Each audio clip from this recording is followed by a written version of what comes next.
Hello students, welcome to the channel. आज हम लोग क्लास 12 फिजिक्स के एक बहुत ही इंपॉर्टेंट टॉपिक को पढ़ेंगे, जो है मैं यहाँ लिख रहा हूँ इलेक्ट्रिक पोटेंशियल एनर्जी। हमने अभी तक इलेक्ट्रिक पोटेंशियल पढ़ा है, अब हम देखेंगे कि इलेक्ट्रिक पोटेंशियल एनर्जी क्या होता है। इसमें हम लोग देखेंगे कि अगर एक पॉइंट चार्ज है तो उसका कितना इलेक्ट्रिक पोटेंशियल एनर्जी होगा उस सिस्टम। बेसिकली यहाँ बात एक सिस्टम की होगी, तो सिस्टम के अंदर अगर एक पॉइंट चार्ज है तो कितना पोटेंशियल एनर्जी होगा, 2 है, 3 है या n number of point charges भी हैं तो कितना पोटेंशियल एनर्जी होगा। इस टॉपिक को, इससे बहुत ही इंपॉर्टेंट टॉपिक को आज हम लोग पढ़ेंगे। तो बिना समय गवाए चलिए आज हम लोग आज का टॉपिक को स्टार्ट करते हैं। जैसा कि मैंने यहाँ लिखा है कि the electric potential energy of a system of point charges is defined as the amount of work done in assembling the charges at their locations by bringing them in from infinity. अब इस definition को तोड़ तोड़ के पढ़ते हैं। ये क्या कह रहा है?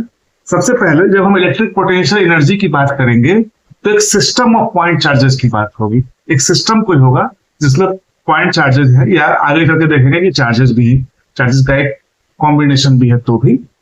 तो उस सिस्टम के एज ए होल कितना पोटेंशियल एनर्जी है, इसकी हमेशा बात होती है।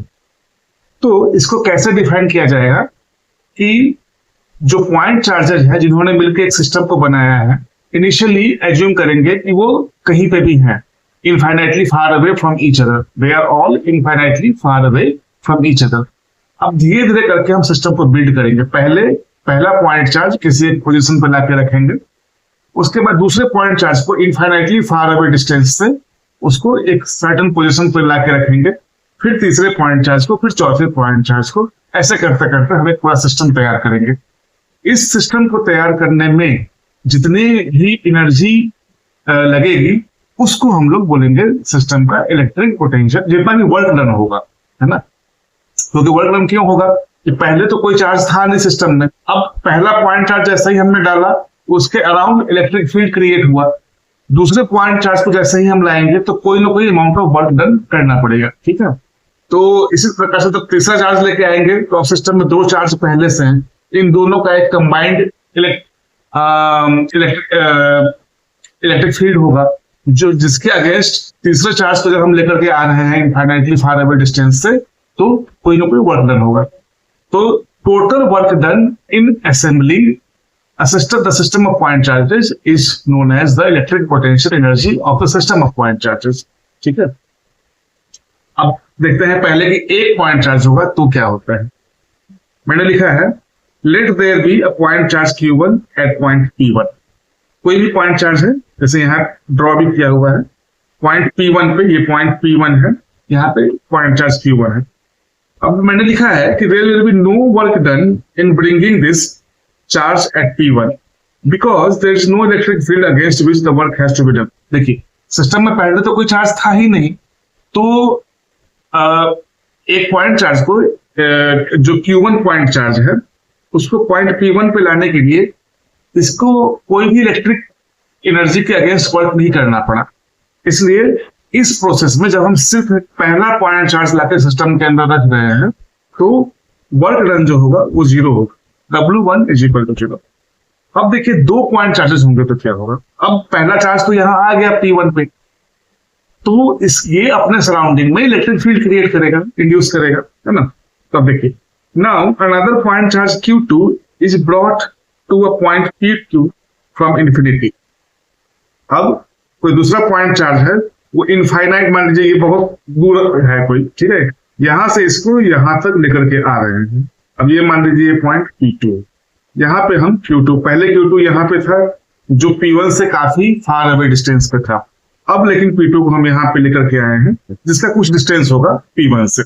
अब Q2 यहाँ पे है, तो इस प्रोसेस में जब ये point charge Q2 infinitely far away distance से यहाँ से लेकर के यहाँ पर मूव किया तो कितना वर्क डन होगा। तो मान लीजिए इन दोनों के बीच का डिस्टेंस जो है वो मैंने लिख दिया R12 है ना। तो work done in bringing the charge Q2 at P2 is given by W2 is equal to V1 Q2। कैसे? अब देखिए V1 यहाँ क्या है, electric potential at point P2 due to Q1।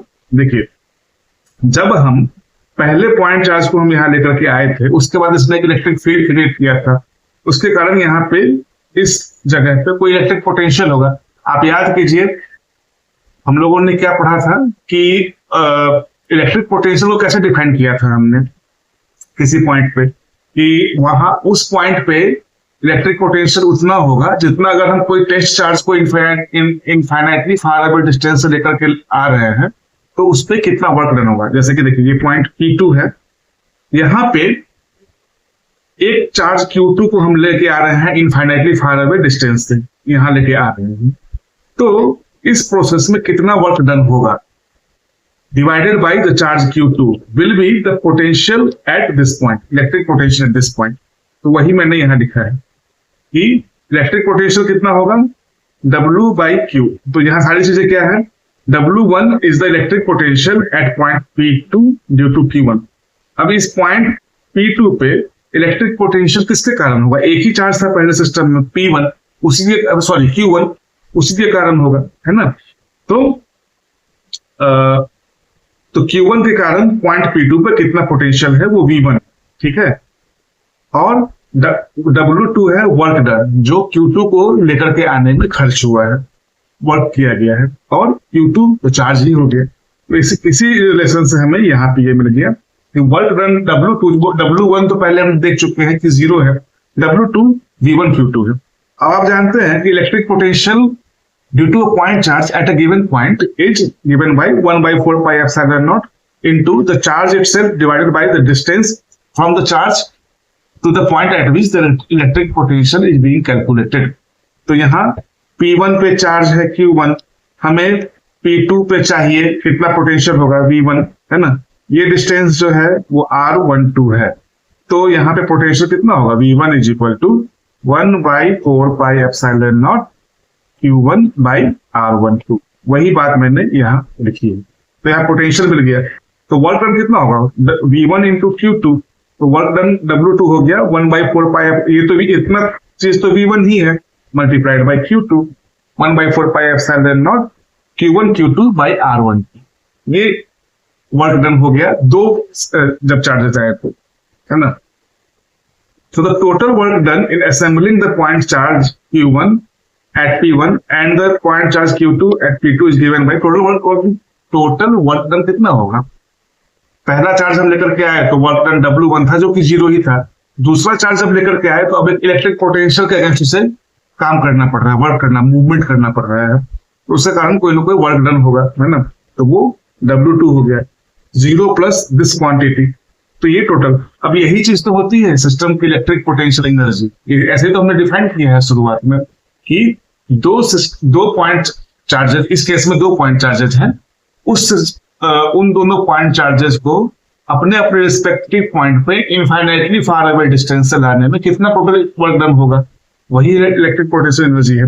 तो टोटल वर्क डन कितना है W1 प्लस W2, है ना, W1 प्लस W2। तो इलेक्ट्रिक पोटेंशियल एनर्जी को हम लोग U से डिनोट करते हैं, तो ये हो गया 1/4 pi epsilon naught Q1 Q2 by R12। 2 point charges का अगर सिस्टम है तो इलेक्ट्रिक पोटेंशियल, और जिनके बीच में डिस्टेंस R12 है, 2 पॉइंट चार्जेस यहाँ Q1 और Q2 हैं जिनके बीच में डिस्टेंस R12 है, तो इस सिस्टम का इलेक्ट्रिक पोटेंशियल एनर्जी होगा 1/4 pi epsilon naught Q1 Q2 by R12। अब देखिए, अब एक तीसरा पॉइंट चार्ज और लेकर के आते हैं। देखिए पॉइंट चार्ज Q1 पहले से है यहाँ P1 पे, अब पॉइंट चार्ज Q2 भी है P2 पे। अब एक और पॉइंट चार्ज Q3 हम लेकर के आते हैं इनफाइनाइटली फार अवे डिस्टेंस से, कैसे भी करके यहाँ लेकर के आते हैं, ठीक है। तो ये P3 पे Q3 हम लोग ले आए, सो दैट ये डिस्टेंस तो पहले से हमें पता है R12 है Q1 और Q2 के बीच में, Q2 और Q3 के बीच का डिस्टेंस R23 है, और Q1 और Q3 के बीच का डिस्टेंस R13 है। अब देखिए, जब point charge Q3 infinitely far away distance से यहाँ आएगा तो इसको 2 इलेक्ट्रिक फील्ड्स का सामना करना पड़ेगा। इलेक्ट्रिक फील्ड जो टोटल होगा वो that will be consisting of 2 components. कि इलेक्ट्रिक फील्ड जो होगा यहाँ पे इस पॉइंट P3 पे Q1 के कारण कितना होगा और Q2 के कारण कितना होगा। तो दो तरह के इलेक्ट्रिक पोटेंशियल होंगे, उसके अगेंस्ट वर्क करना पड़ेगा। तो electric potential at work done जो होगा इसको यहाँ लाने में, उसको हम लोग W3 बोलेंगे। देखिए ये लिख दिया है मैंने लिखा है कि we already know the work done in bringing charges Q1 and Q2 in their respective positions. ठीक है, ये तो पहले से अभी जस्ट मैंने डिराइव किया है। ये है W1 plus W2 1/4 pi epsilon not Q1 Q2 by R12। अब now the work done in bringing the point charge Q3 at P3 is given by W3 is equal to V3 Q3। V3 कितना है? Point जो P3 point है, जो ये वाला point है, ये वाला P3 पॉइंट है, यहाँ पे टोटल पोटेंशियल कितना है multiplied by the charge Q3, ये इतना ही वर्क डन होगा, है ना। अब V3 जो क्या है, इसके दो कंपोनेंट होंगे, V31 प्लस V32। V31 कितना है? Electric potential at point P3 due to Q1। इस पॉइंट पे P3 पे electric potential due to Q1 कितना होगा? वो V31 मैंने लिखा है ना, 31 लिखा है शायद, हाँ 31। उसी प्रकार से V32 कितना होगा? इसी सेम पॉइंट पे पॉइंट चार्ज Q2 के कारण कितना पोटेंशियल होगा? वो V32 होगा। तो V31 प्लस V32 जो होगा वो टोटल हो जाएगा V3। यहाँ पे कितना पोटेंशियल होगा? अब देखिए V31 कितना होगा? Simply 1/4 pi epsilon not Q1 by R13, जहां R13 कितना है? Q1 और Q3 के बीच का डिस्टेंस है। और electric potential at point P3 due to Q1 due to Q2 is 1/4 pi epsilon naught Q2 by R23। तो V3 टोटल इतना हो गया, V31 प्लस V32। तो ये हमें मिल गया टोटल पोटेंशियल V3 मिल गया। अब वर्क डन जो होगा when we move the charge Q3 from infinity to P3, तो वो कितना था? हमने पहले ही देखा है V3 into Q3। तो ये कितना V3 into Q3 कितना हो जाएगा? ये चीज into Q3 है ना, यही तो है, यही आपका V3 है ना। तो ये V3 into Q3 है, तो इंडिविजुअली मल्टीप्लाई कर दिया, यहाँ Q3 आएगा और यहाँ भी Q3 आ जाएगा। उसी चीज को मैंने यहाँ लिख दिया है 1/4 pi epsilon not times Q1 Q3 divided by R13 plus 1/4 pi epsilon naught Q2 Q3 by R23। सो इसलिए टोटल इलेक्ट्रिक पोटेंशियल एनर्जी कितना होता है? Total work done in bringing all the charges together. तो W1 plus W2 plus W3। तो W1 plus W2 तो पहले से पता है कि 1/4 pi epsilon naught Q1 Q2 by R12 है, और W3 अभी हमने जस्ट डिराइव किया है, ये क्वांटिटी है 1/4 pi epsilon naught Q2 Q3 divided by R23 divided by plus 1/4 pi epsilon naught Q1 Q3 divided by R13।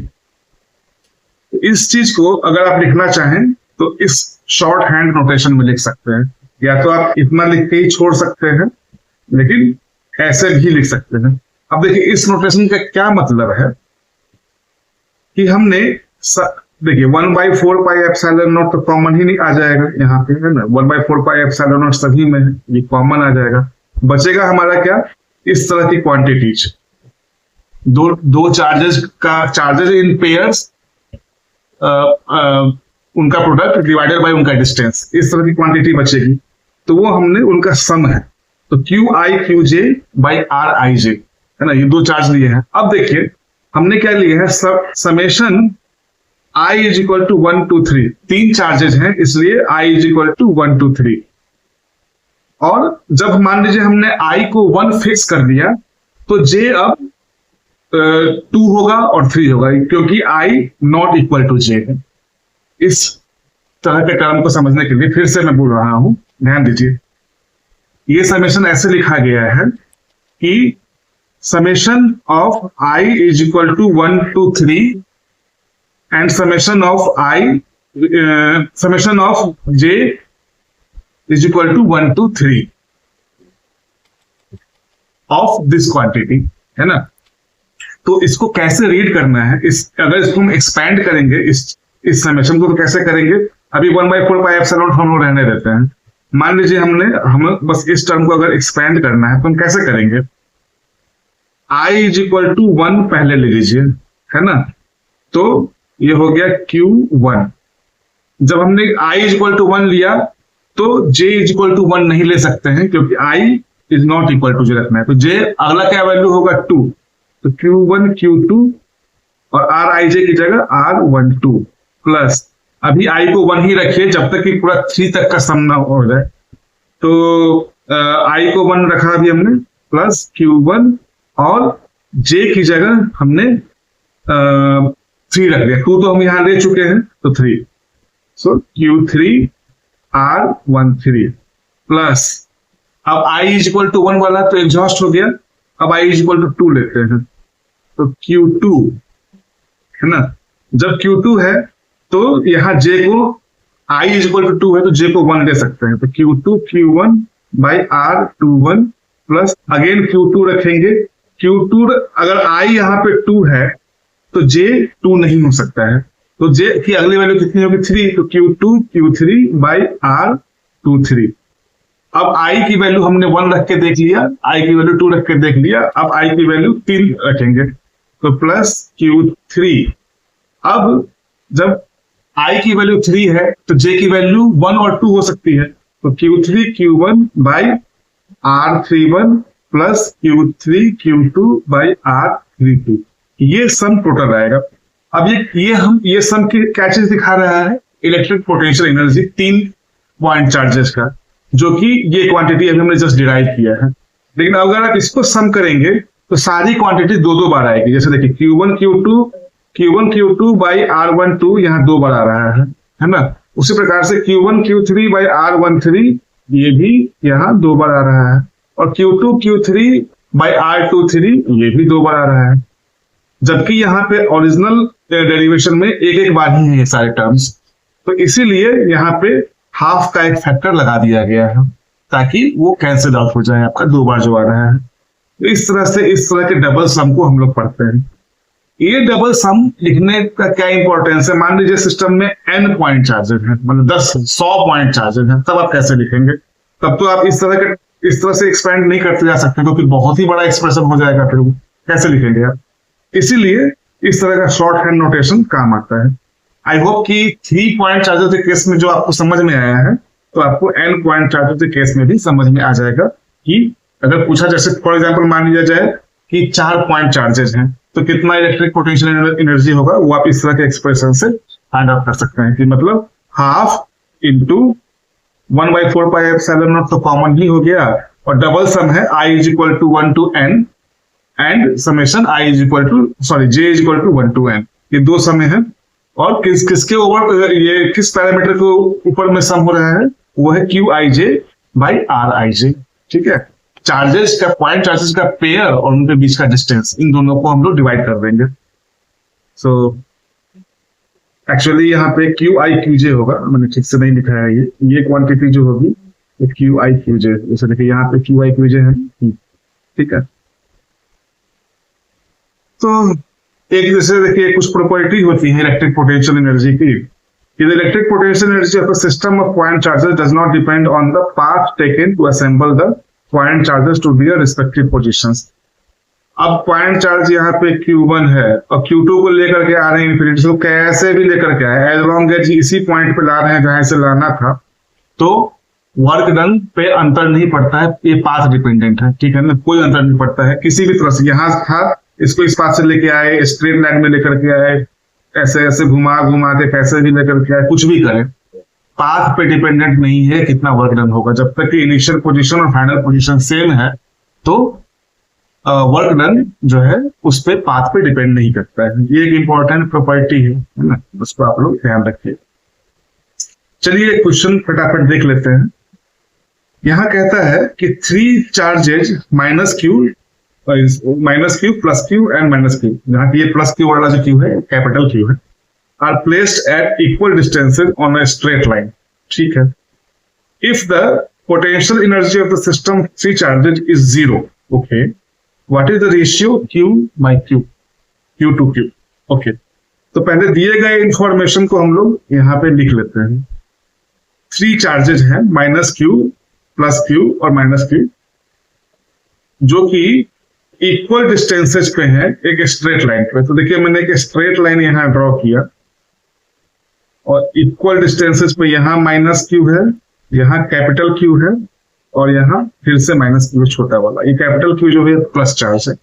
Equal distance है, मैंने मान लिया ये इक्वल डिस्टेंस जो है स्मॉल आर और स्मॉल आर है, ठीक है, ये इक्वल डिस्टेंस हो गया।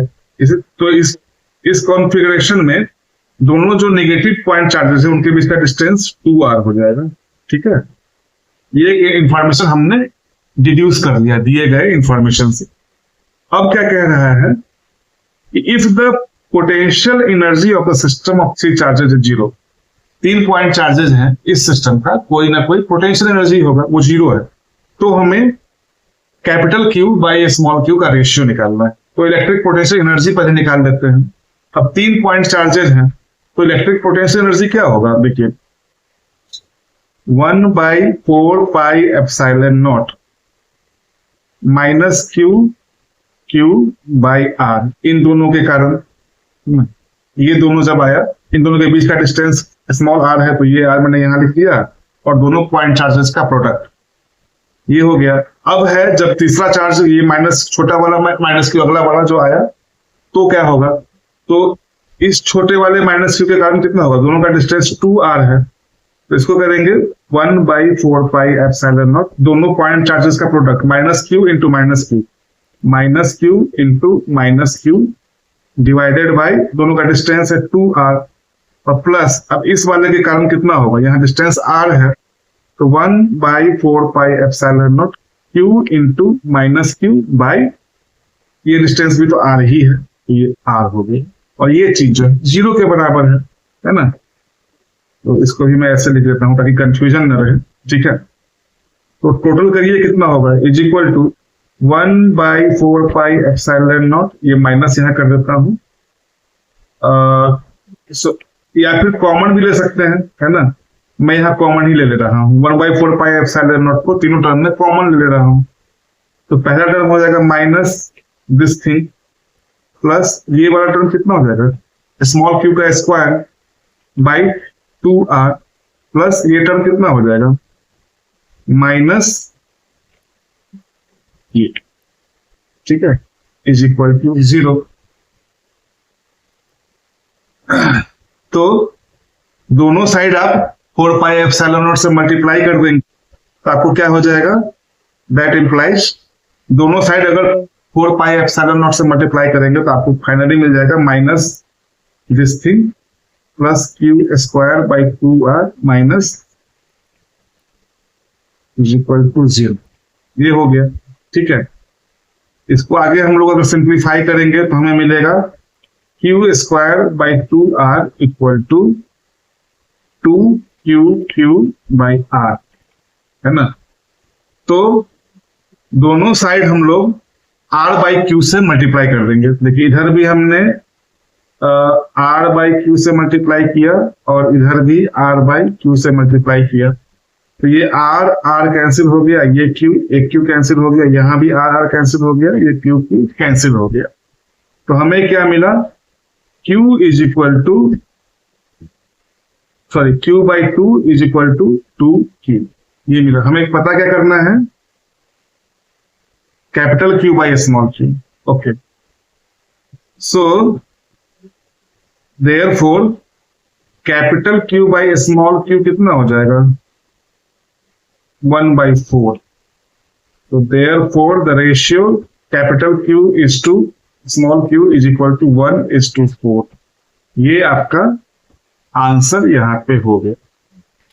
तो इस तरह से आज के लेक्चर में हमने इलेक्ट्रिक पोटेंशियल एनर्जी, जो कि काफी इंपॉर्टेंट कंसेप्ट है, उसको पढ़ा। अभी हम इस लेक्चर को आगे भी वीडियो में कंटिन्यू करेंगे। आज के लिए इतना ही। आई होप कि आपको ये चीजें समझ में आई होंगी। आप प्लीज चैनल को सब्सक्राइब कर लीजिए, वीडियो को लाइक कीजिए और शेयर भी कीजिए और अपने कमेंट्स भी जरूर कीजिए। अच्छे से पढ़ाई कीजिए, मन लगा के पढ़ाई कीजिए। Thank you very much. मिलते हैं अगले किसी वीडियो में।